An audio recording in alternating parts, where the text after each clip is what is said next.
Dash Action Podcast.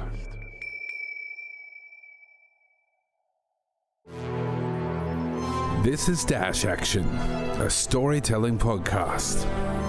In Season 1, we're telling our story through a D&D campaign. These are the tales of Betshal. Welcome back to Betshal.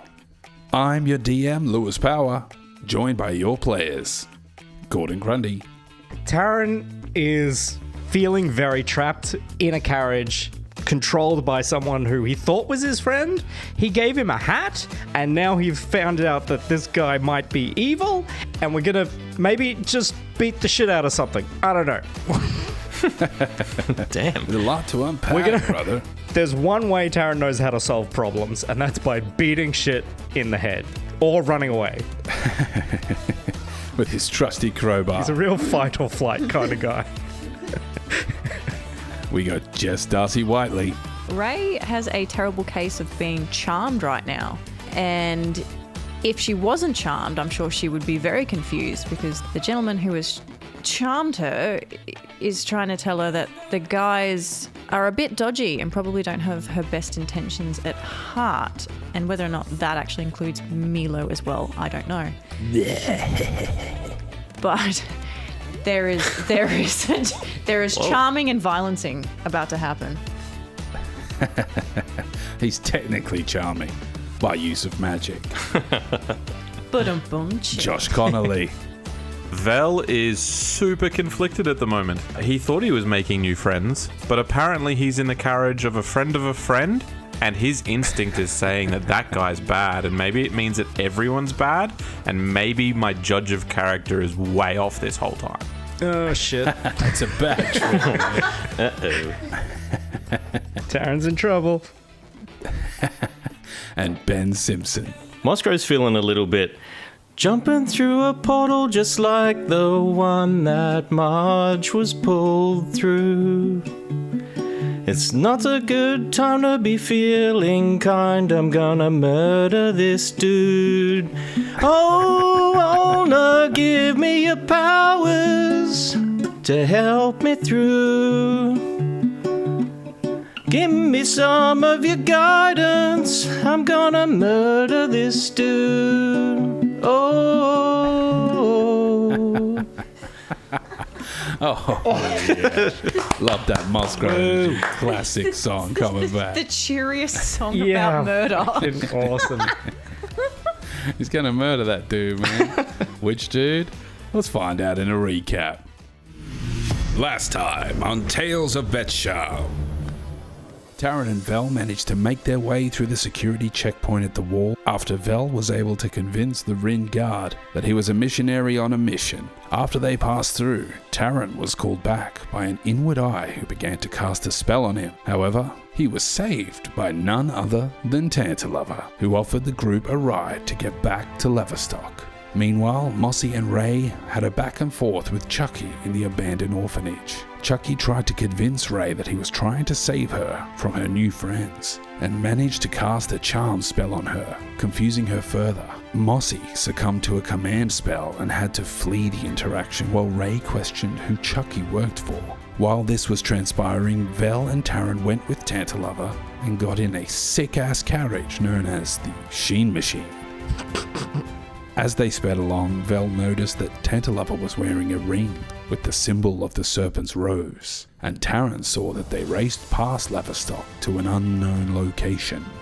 As Mosgrove shook his compulsion to flee and ran back up to the room, Chucky opened a portal, and him and Rhey stepped through just as Mosgrove burst back through the door and tackled Chucky through the portal. Rhey, being charmed, was convinced that Mossy was indeed evil, and raised her axe to attack him, which is where we are now. So, Rhey, you saw Mosgrove with the twisted visage stepping through the portal, attacking you guys, and you raised your axe to attack. You are first in the initiative, so I'm going to need you to go ahead and roll 2 attacks on Mosgrove with your great axe. Oh, shit. That was a 4. A 4. Yeah. Okay. And what's your AC, Mosgrove? 16. Okay, so even with your pluses, that's not going to hit. Go ahead and roll again. Okay. That's another 4. Awesome. It's gonna be one of those attacks. But you do feel a change in the wind as you use a lucky point to roll again. Yeah, I do. Shit. I'm just gonna use my other hand. Hey, hang on. So much better. That was a 6. Good. Good for Moscow, good. The fates go to change and you try to, but you, at the last second, urge yourself to misdirect the blade slightly, and it whiffs and cuts off a piece of Moscrow's luscious fro. As Moscow, you see Rhey swinging at you, just fear and rage in her eyes. You step back, you hear the water move under your feet as the portal closes behind you. And as the portal closes behind you, the light that the portal provided goes out and you find you're in a dark room with water on the floor. All of a sudden, you start to see this crackling energy as you need to go ahead and roll a dexterity saving throw. I rolled a 14 for my dex save. You start to see this green crackling energy and it starts to burn white hot as this bolt of magical flame comes flying towards you and bursts into your chest. You take 5 damage. Whew. Okay. Next up, Mosscrow, it's your turn. Ray's coming at me with the axe. I'm kind of like sliding in between like axe strokes. Yeah. She's pretty close, so I'm just going to try and just slap her like straight square in the middle of the face. Oh, good hit. Like right on good the nose. face palm. Yes. No, thank you. Yes. Yeah, like a high five to the face. Yeah. All right, brilliant. Going to make an unarmed strike. Go ahead and make your attack roll. I rolled a 6. Rhey, as Mosscrow comes to strike at you, you raise up your shield and bat him backwards. And as I go for the strike, I go, snap out of it, Rhey. You need to come back to me. And cast Bardic Inspiration on her. Okay. Rhey, Mosscrow goes to slap at you. He says that, and then you raise your shield up, you bat him off in confusion. And you do feel a feeling that you have felt before, that warmth of Mosscrow's inspiring words sort of surges through your body and you are able to feel that.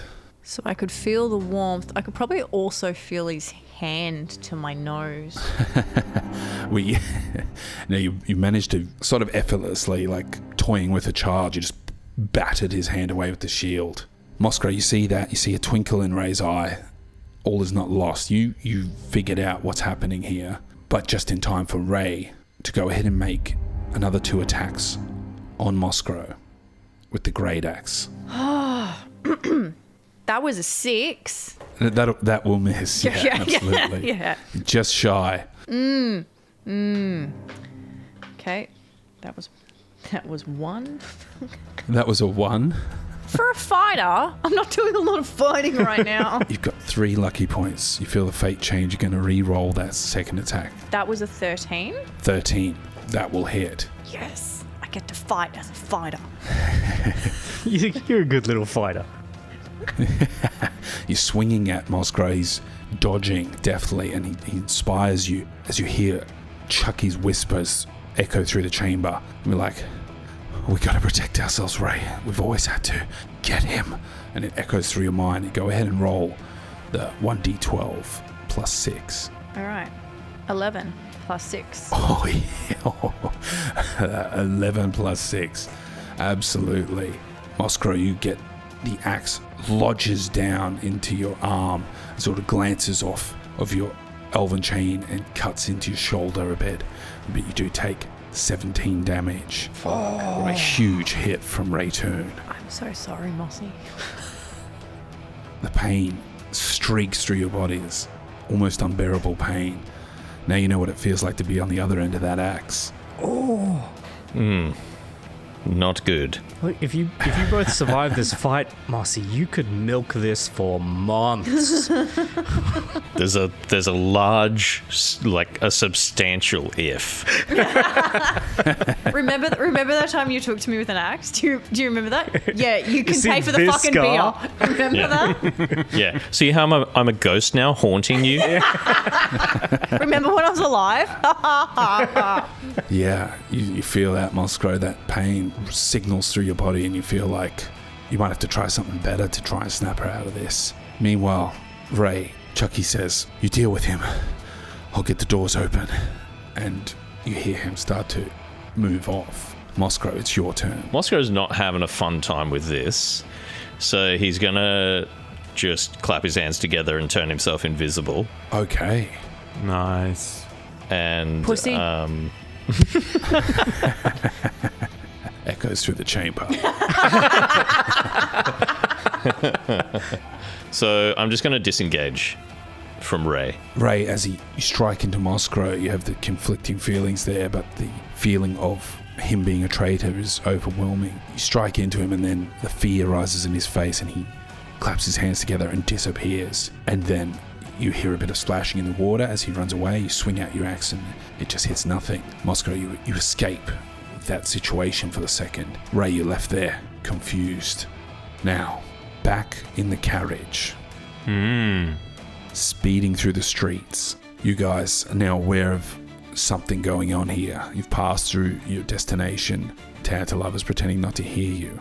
You're racing through the streets, further and further away towards the docks. Is there anything you'd like to do at this time?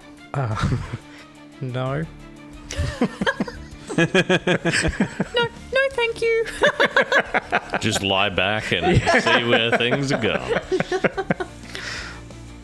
It's like the worst Uber ever. I'd just like to sit here and sweat a little bit. Good at that. Yeah, Tarun, you start freaking out. Basically, you're having a panic attack by the sounds of it.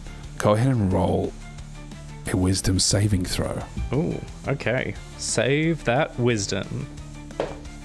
That's a nat 1.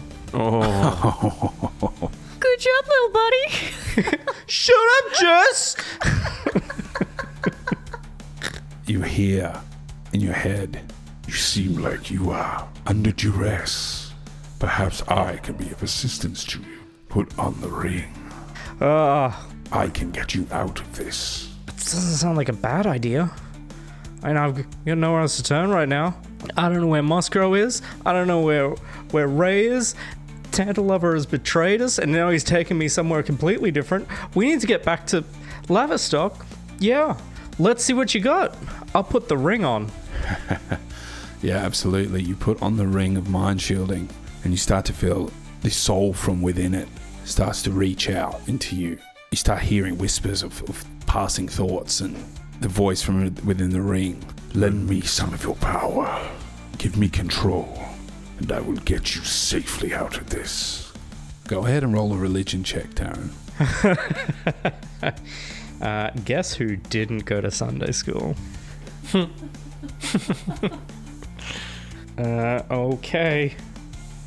That is a total of 8. Well, there you go. You hear this one voice, and yet again you're plagued by conflicting voices because your belief is faltering.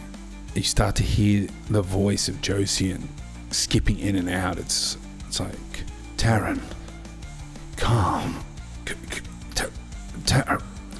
No. Lend me yourself. I will get you safe.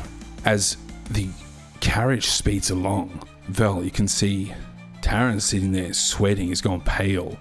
His sort of eyes are blankly staring ahead. Mm-hmm. Is there anything you'd like to do? Is he doing Frodo rolling his eyes back about to put the ring on? Pretty much, yeah. Cool. So I'm gonna do the proverbial mushrooms onto the road.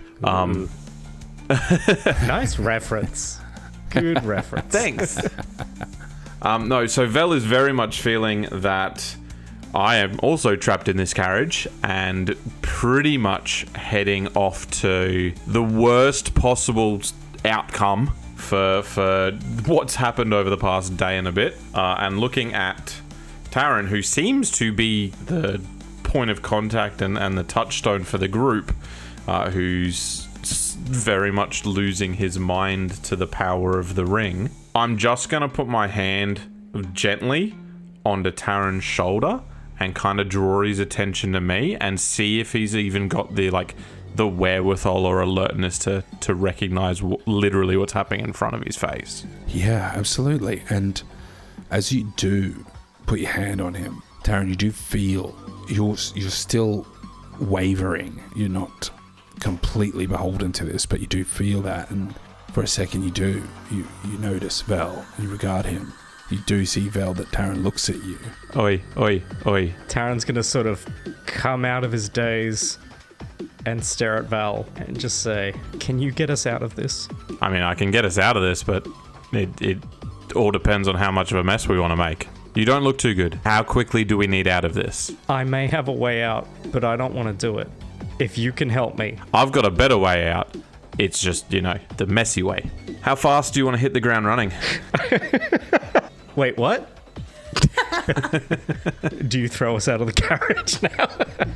No, so I'm gonna get Favier over to me, and if Tarun seems like he's a little bit more engaged with me and not the back of his mind, then that's a good sign. Yeah. And I'm gonna as casually as possible gather everyone for a little planning session without it looking like we're about to jump the taxi fare. Yeah, we're just riding casual. Yeah. And Favier leans in. We don't want to be in this carriage anymore, and it looks like Favier with Milo and you, Tarun, are the ones that really need to get the move on, because you've got a little one and a bit of stuff on your mind at the moment. So you guys are gonna jump out of the carriage and literally hit the ground running and run wherever you think is safe. If you look around out the carriage right now, you've got the next 3 seconds to look. Do you know where you are, and do you know where you can run to? Look now. Yes, I know where we are. I know how to get to the... I've got a couple of spots that I can go to. All right. Favier, you're just going to follow Tarun, okay? Of course. But wait, what about you? Are you going to see... I will keep up as best I can. I will do what I can. My main goal is to not end up where that serpent ring is going. Then how do we get to the others? I don't know. Give him a call. You know what? I actually didn't think of that. I'll just give him a call. I'm gonna, yeah, cool. Let's jump out. I'll find a hiding spot, and then, I'll just give him a call. Yeah, that's a better idea. And I put the ring back in my pocket. How about you give him a call now so that I know where I'm running to just a little slower? Yeah, cool. Great idea. Okay, I'm gonna pick up the smart stone. All right, I'm gonna try and call Rhey. So you focus your attention on Rhey and the stone. And then Rhey, as you turn and you're looking for Moskro, from his point, you hear... Dum, dum, dum, and you see the ripples in the water connected with the sound. Know exactly where Moskro is. For fuck's sake. You should put it on silent, man. That's fucking on you. You see Chucky trying to open the doors for you. Moskro seems to be approaching him, trying to attack him. Oh no. And you turn and run towards Moskro, gritting your teeth. You brandish your axe, the smart stone within the bag of holding, emitting just a little bit of noise. And Moskro, you see Rhey barreling down on you. It is Rhey Toon's turn. So you're going to go running up to that spot and make 2 attacks with disadvantage, swinging wildly at where you think Moskro is. The Deceiver. That was an 11. That was an 18. So 11. 11 plus 9. Go ahead and roll another attack. Oh, that was a 19. And an 11. Oh, shit. Uh-oh. He's just a little guy. Ha ha, with a fucking homing beacon in his bag. Rightio, what are we doing? Let's roll some damage. Yeah, I don't know what's going on, Vel. They're just not picking up. It says out of range. Yeah. I don't. That's right, that was a 12. What? And then another 12. Are you kidding me? Holy shit. So, from the first hit, I'm going to cast Hellish Rebuke. You have no idea what that means. Not a fucking clue. It doesn't sound great though. No. I was so chuffed. My numbers sounded really impressive. Yeah, then, no, and- those are impressive. Yeah, they numbers. sounded one more than my hit points. Oh. You know, Yeah. that's fair then, hey. Do that. The first hit swings out, blunts into the elven chain and cuts in to your side, Moskro. All of a sudden you can't hold back. This hellish rebuke as fire burst from the spot where you're standing. So you have to make a dexterity saving throw and beat a 15. Oh, you fucking shit. That was 17 plus the 3. A dirty 20. I'm cocky when I'm charmed. Yeah, fucking don't hold back. I don't like this anymore than I guess it's... God, yeah, I like it a lot less, trust me. I'm loving it. Rhey deals this huge damage on the first hit. 18 damage blunts into your ribs, knocking you back. You can't help but release this infernal blaze of fury that just burst out from you in anguish. Go ahead and roll that damage. So I rolled 2 10s. So you only take 10 damage, but yeah. You take 10 damage. Excellent. Amazing stuff. You chop into Moskro, you damage him badly. He lets out this pained scream and this fire burst from him that rushes you and pushes you back, singes you and damages you. And all of a sudden the cloudy feeling leaves you and you see the hurt Moskro there on the ground, your friend who you've risked your life for, he's risked his life for you. The feelings of love come rushing back. Those twisted thoughts immediately dissipate, and you know you were being charmed. Mossy, Jesus, fuck, what's look at you. Oh my god. Yeah, look at me, right? Oh, God. So Chucky's up next. Shit. Cool. It's kind of bleeding out in the water here, but... Like, you take your time, Chucky. It's okay. Chucky, realizing that the spell has left, he feels his tether break with you, the connection. He's then going to begin to panic, and then he steps forward to you and he goes, "Rhey, wait, and you see this symbol on his forehead as he starts to go, wait, Rhey, what's it?" And then the symbol on his forehead flashes and he holds his hand up to his forehead and he goes, You're with them. I thought I could trust you. And he opens another portal and jumps through it. Slimy little fucker. The portal closes. The light goes out. And you're left in the darkness. Meanwhile, in the carriage, the stone rings out. The carriage is still racing forward. It turns and it begins to slow. What are you doing? Other than leaving a voicemail for me. Look, just call me back. We're on our way to you, but we don't know where you are. So I just need some direction. All right. Look. Anyway, call your mother. I'll see you later.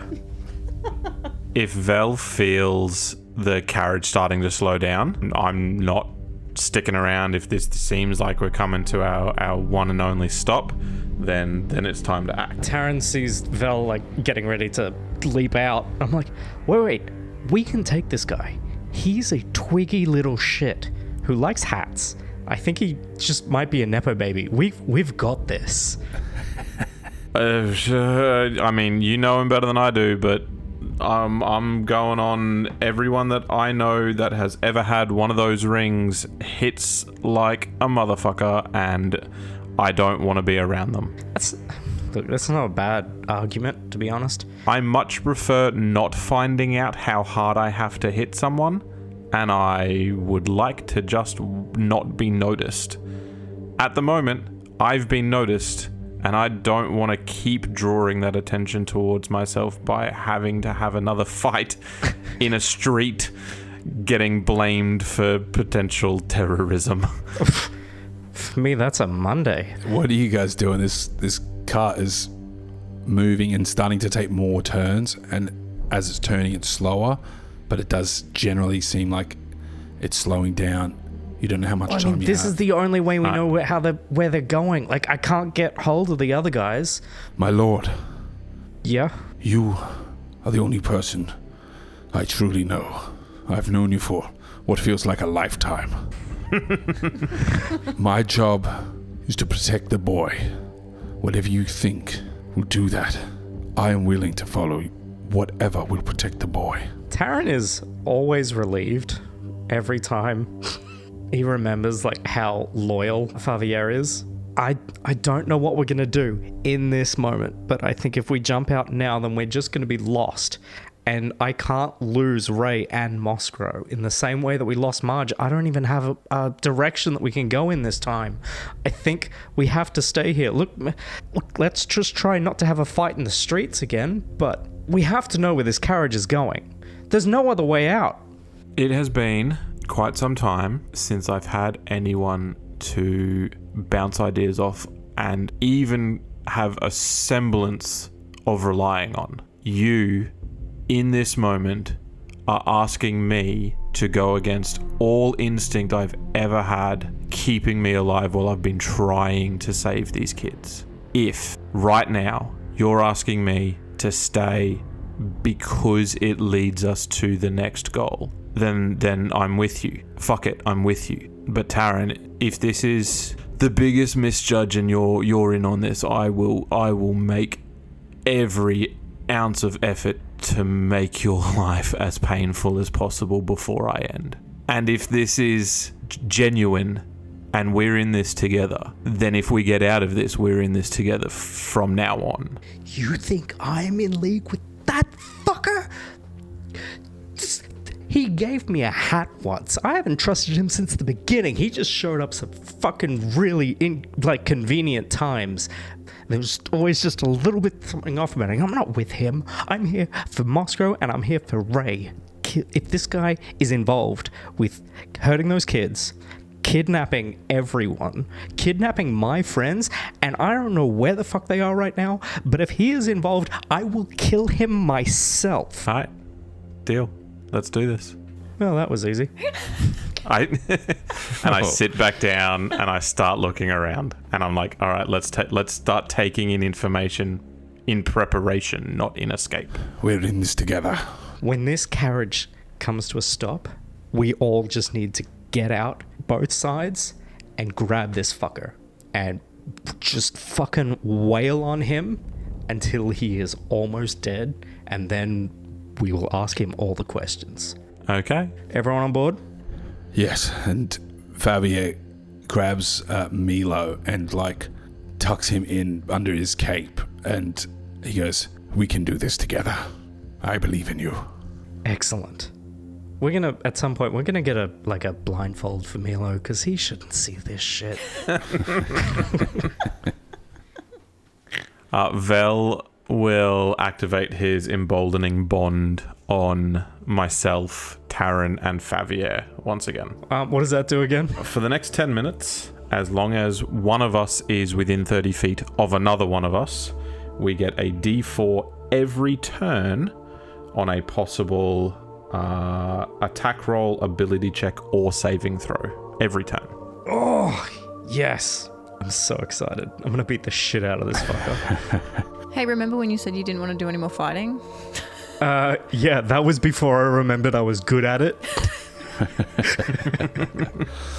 Excellent. The light shines from within you, Vel, and it envelops everyone. All right, keep it down. Like, he'll notice that. You see Tantalava's just staring dead ahead this whole time.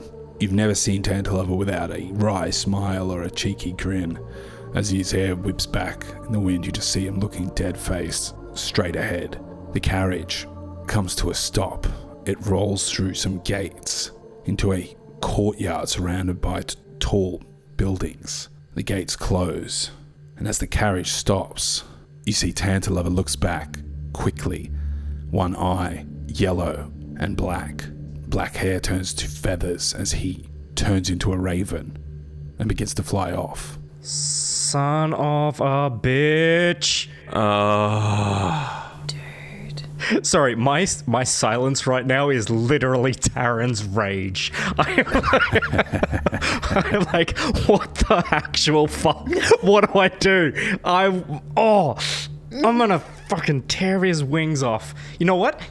When we find that Catman, I'm feeding this fucker to the Catman. Go ahead and roll initiative. Oh, shit. Okay. 18. 12. Okay. Taryn, you have a moment, if there's anything you think you can do, as Tantalava finishes his transformation and begins to fly. He's still within 30 feet of you. Ooh, yeah. 100% grapple. Let's grab this guy. All right. So he's in the air, beginning to take off. So I'm going to need you to beat a 17 with an acrobatics or athletics check. Let's go acrobatics. And I'm also going to add my D4 of friendship. The power of friendship. Oh, no. Oh, that's a 4 plus 3 is 7 plus 7 is 14.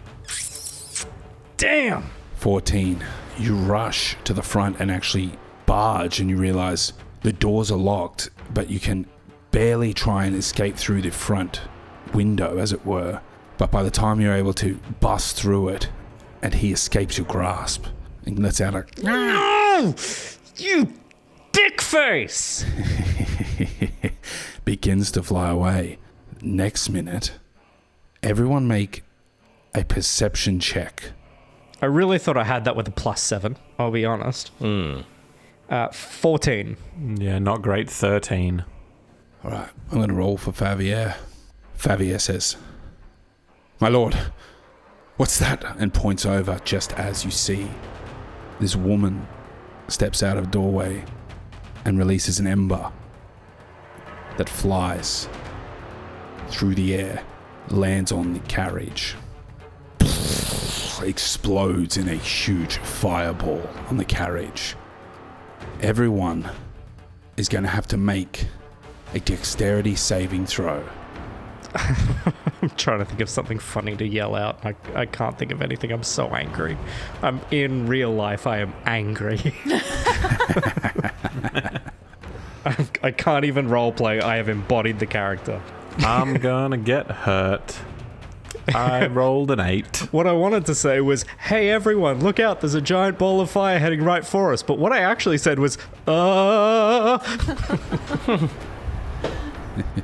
That is 17. You take half damage as you're able to jump off the carriage because you were halfway out of it and duck behind as the carriage itself just explodes. How much is half? Half is going to be 17. 17? Oh my god. Which means Milo Vel- is turtle soup. Yep. Vel, you take 35 damage. Yep. And Favier is going to take 60 damage Oh, Jesus. as he fully throws his body over Milo, completely wrapping him Thank up. God. My hero. The carriage explodes as this ember lands on it. Tarun just jumps out of the way. Wood goes flying everywhere. You're enveloped in fire. Vel, you get thrown back and burst across the room. The fire dies down. You've survived. You see this woman steps back into the shadows.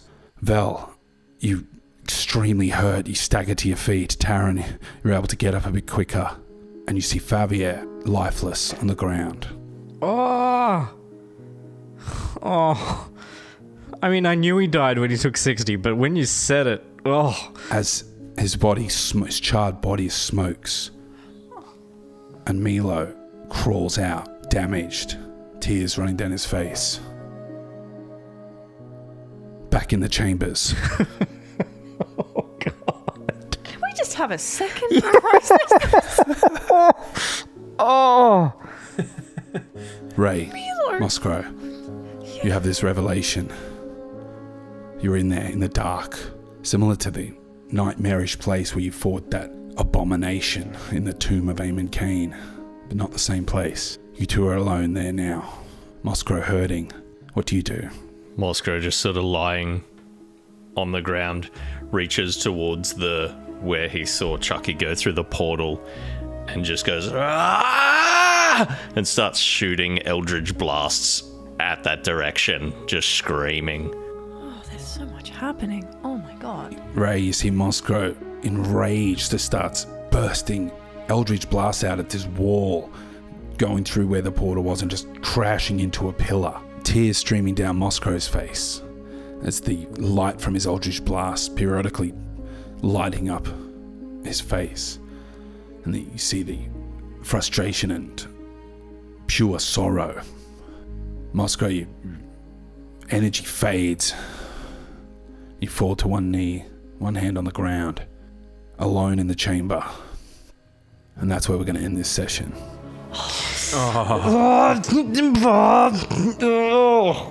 Well said. Well said, Gordon.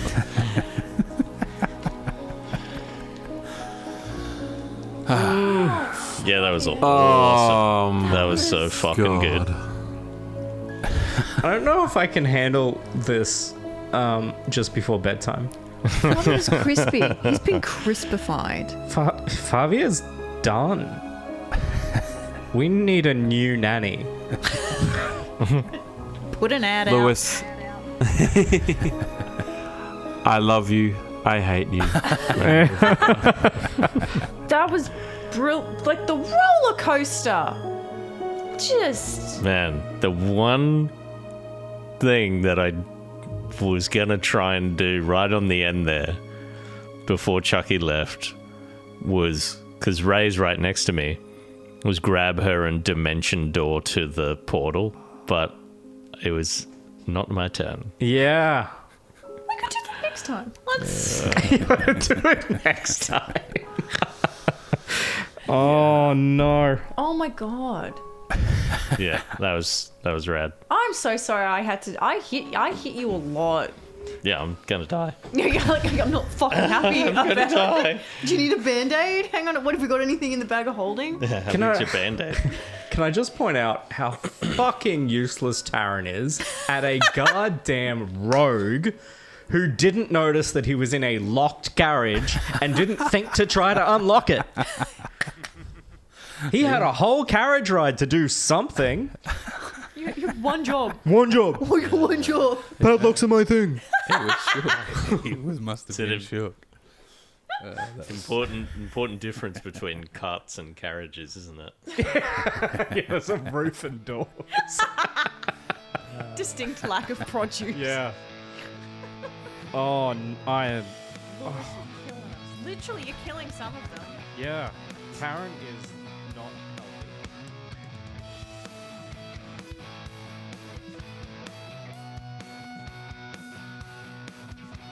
Nanny doing the intro.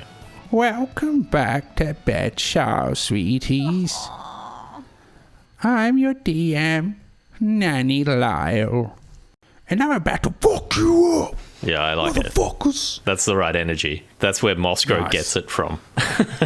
Yeah. The dog in him. Yeah. Is just... About to rip this red-headed freak a new one.